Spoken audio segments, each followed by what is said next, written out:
Hey guys, it's Cthulthu here. So this might be a pretty short video, but what I wanted to do is I wanted to let you guys know what is going on with Runescape in the future. So if you didn't know, this weekend there was the MCM Expo.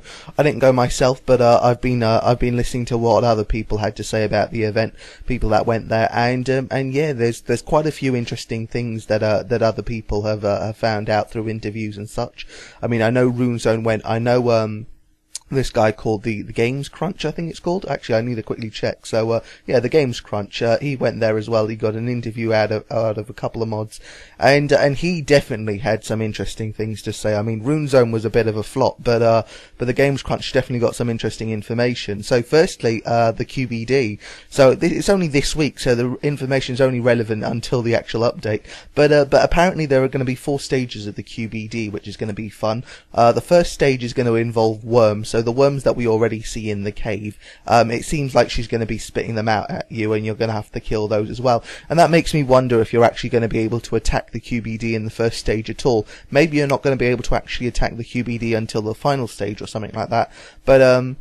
But it seems that firstly it will be done in stages, and secondly, if we're going to be having to either attack worms or at least defend against them, then it's going to be pretty intense. So I can't wait for that. There's also going to be a fire stage, so that should be pretty exciting. I think we've got a screenshot somewhere. I'll try and show that to you.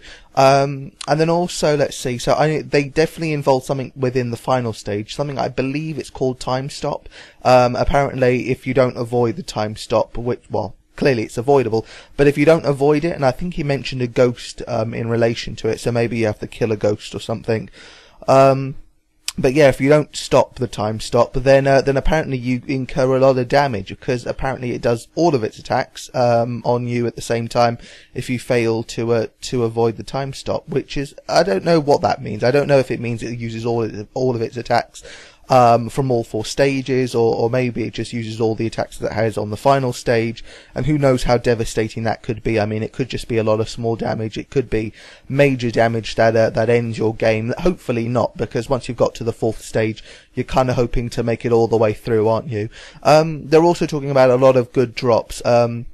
So I'm secretly hoping that even the minor drops are going to be decent, you know, like kind of like Next, but well, I guess not as good as Next, because Next is a solid 5-minute fight, and you need a certain amount of people unless you're just really good to solo it. But this is a solo, you know, creature. So I hope the smaller drops are still good, but not too ridiculously good. So maybe, I don't know, 10 Runite ore for a drop. Would that be ridiculous? I don't know, but again, it depends on what kind of resources you're using to kill one. If you're using like 30 Saradomian brews to kill a single QBD, then you hope that there are 10 rune ore drops and things like that. And then also, let's see. So, oh yeah, and then they also talked about that during the QBD fight, you will get journals and things like that. It'll tell you a bit more about the Dragonkin. So if you're interested in the whole Dragonkin quest line, then that will be worthwhile to read. And also they'll explain how the QBD and the King Black Dragon are actually related to each other. Oh yeah, and a really, really interesting thing they also mentioned about the crossbow. So the crossbow we all got from the quest, we're all thinking, what a piece of garbage. But also, most of us were also thinking, I wonder if this gets any better. And it does get better, because apparently the QBD will drop you pieces of the crossbow. And once you've merged all the pieces of the crossbow together, I'm guessing it's going to be a dragon crossbow, but who knows what it will actually be called. One thing is for sure, and that is it will be almost as strong as a chaotic crossbow. So, if you don't have 200k tokens to be spending on a chaotic crossbow, this might be your next best option. It's going to be a crossbow that's clearly going to be better than Rune. And yeah, hopefully it's pretty decent. It won't be as good as chaotic, so if you have a chaotic crossbow, I guess it's not going to be too much of an issue for you. But yeah, it still sounds interesting, and also because it's going to be in parts, it's probably going to just be like the plate, except for the fact that we've already got a master item. So kind of like with the polypore staff. So you have the polypore staff, I think you have the polypore stick. The polypore stick is the master item, and then you have to get all the other items added to actually make that stick valuable. Same works with the crossbow. So yeah, looking forward to that. And yeah, but hopefully, because that's going to be in pieces, hopefully that means that when we do get the dragon kite shield, it will be in one piece, and we won't have to collect multiple pieces to create it, because I really wouldn't appreciate that. And then let's see. So we've also got 2 quests that they've told us about. One called Prisoner Walrus, which apparently is not an exclusive. So apparently they've told us about it somewhere. It sounds fun. It sounds like a penguin quest line. But yeah, I think they've also mentioned that there's going to be another penguin quest, but again, that's not exclusive.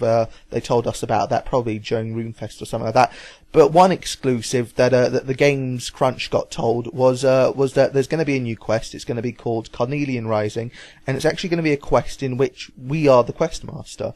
So that will be extremely interesting to see how they actually do that. Because when I think of a quest, I think of the quest master giving you the quest, but then I think of you having to run round all, every which way around the RuneScape map, trying to get from place to place to achieve parts of the quest.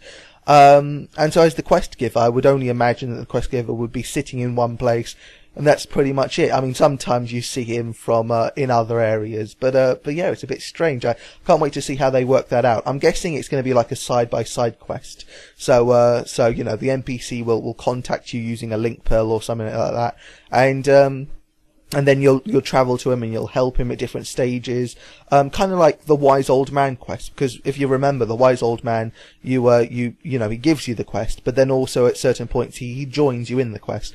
I'm guessing that's kind of the quest it's going to be, except for you're going to be giving the quest, and this NPC is just going to be like a level 30 upcoming hero, which will be pretty cool. So I'm looking forward to that. And then finally, Clan Avatar project. So again, apparently this wasn't a new thing. They've mentioned this before somewhere, but I've never seen it before. But yeah, it's either going to be a familiar or a pet. It's going to have customization, and it's going to be obviously for people that are in a clan.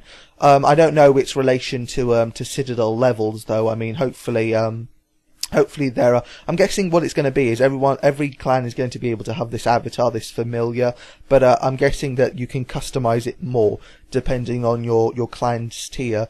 So yeah, I mean, I'm definitely interested in that as well. I mean, I guess it's just a pet at the end of the day, unless the familiar has any interesting scroll options or anything like that, then I guess I wouldn't be too interested. But if it is good, then I'll probably be looking for a clan to join that's already tier 7.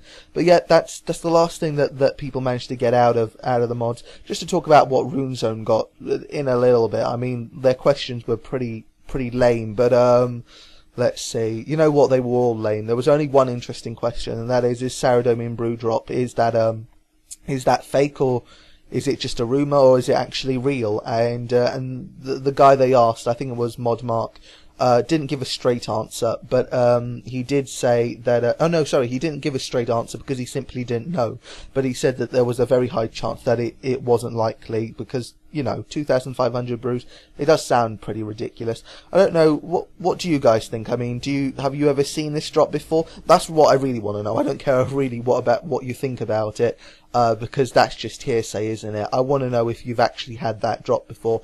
I certainly never have, and yeah, by the sounds of it, it doesn't exist. That was the only interesting thing that RuneZone actually got. I mean, their questions were like, what is the hardest thing you've done as a moderator? Tell us a bit about the forum updates. I mean, I'm not really concerned about forum updates, really. So what if they give us the opportunity to use things like bold and italics and colour and whatever else? It's still a forum at the end of the day, not a big deal. And then what was the other question they asked? They asked if Jagex were going to continue making skills more AFKable and more easy. Modmark responded that that's not the idea that they have. The idea is to make these skills more sociable to train. And I can definitely see where they're going with that, because I can see that RuneSpan does make runecrafting more sociable. You're all standing around and people were quite often talking together, and that's something you couldn't do at ZMI. The same goes for fire making. I mean, I used to do it at the duel arena, and people used to start following me and asking me these questions, these random questions.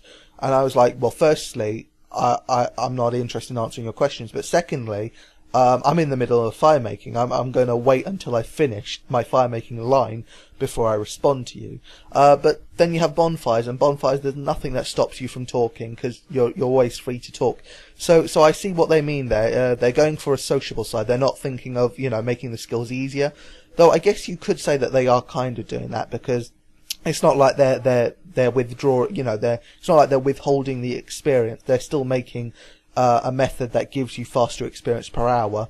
But at the same time, they're still making it more sociable, so I understand that. And yeah, and the question was actually in relation to agility. I don't think they actually answered the question at all, which is another fail, isn't it? I mean, they asked a question, they didn't actually get the answer. It doesn't seem like they'll be making agility any easier or more sociable or anything like that. Anyway, guys, that's all I've had to say. So hopefully you found some of that information interesting. Thanks for watching, and until next time, see you around.